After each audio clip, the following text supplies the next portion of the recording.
Welcome back, learners. So now jumping to our first concept, where we'll be looking at the safety practices when working with electricity. First of all, we need to explain what overload is.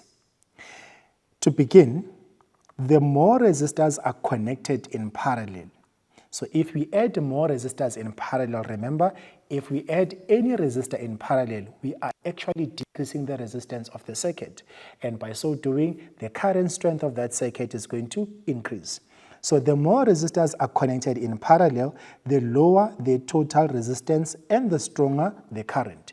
As we have said, adding more resistors in parallel decreases the resistance of the circuit, and by so doing, the current strength is going to increase. So if many electrical appliances are connected to a multiplug, as we can see on this picture, we have a lot of appliances that are connected in just this one multiplug. So if many electrical appliances are connected to a multiplug at a single power point, or if various light bulbs are in a parallel network, they are all switched on. What's going to happen? The total resistance lowers significantly, because remember, all of these light bulbs, they are acting as resistors. The more we add, the resistance of the entire circuit decreases. And by so doing, the total current strength may increase dangerously. And remember, when we add another light, if we keep on adding another light bulb, the resistance of the circuit is going to decrease and the strength of the current is going to increase. It may even be dangerous if it keeps on increasing. So overload may occur on the main circuit if too many resistors are connected in parallel. So if we keep on adding more resistors in parallel, we're actually overloading the circuit because we are decreasing the resistance, and therefore the current strength is going to increase. So for safety purposes, the main circuit includes a fuse or a circuit breaker that will interrupt the current when it reaches a specific strength. Remember, we have said it can increase, and by so doing, it can also be dangerous. So if it gets to that point, before it gets to that point of it being dangerous, there's going to be a circuit breaker or a fuse that is going to interrupt the current before it reaches that specific point. So that's why we have the fuses or circuit breakers in our homes, because we're trying to control or trying to interrupt the surge of the current increasing to a point where it becomes dangerous. So we said we can either have a fuse or a circuit breaker. Now those two things, they need to be looked at individually to understand what they are and what their functions are. So a fuse is a very thin, short piece of wire with a low melting point.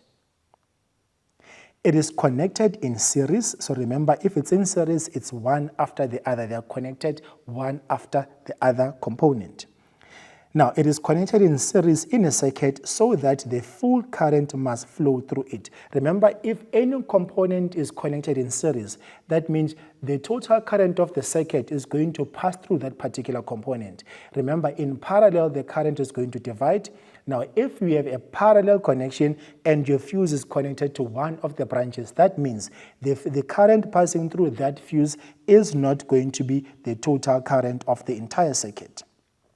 So if the current is too strong, the wire will get too hot and it is going to melt. So if the current of the circuit gets too strong, then the wire inside the fuse, it is going to get too hot, and when that happens, it is going to melt, as we can see what happened on this fuse. So this causes an interruption in the circuit, which in turn stops the flow of current. Remember, this breaking of this wire, it actually opens the circuit. And we know that once the circuit is open, there won't be any current flow. However, once we close the circuit, then there's going to be a current flowing from one point to the other point. So the main reason of using a fuse is that if the wire inside this fuse gets too hot because of the strength of current that kept on increasing, if it gets too hot, it is going to melt, and if it melts, it's going to break. And by breaking that wire, we are actually opening the circuit. In addition, a fuse needs to be replaced the moment it has melted. Remember, once the fuse has melted, that means the circuit has now been opened. And because the circuit has been opened, there won't be any current flow. So for you to restore the current flow, you need to replace the fuse once it has melted. Now, the wirings in older houses often have fuses as a safety mechanism. Remember, they did not have the circuit breakers. They were using the fuses as a safety mechanism. Remember that the fuse, it is going to melt once the wire inside the fuse gets too hot, and if it melts, it breaks and then interrupts the current flow, and then it opens the circuit.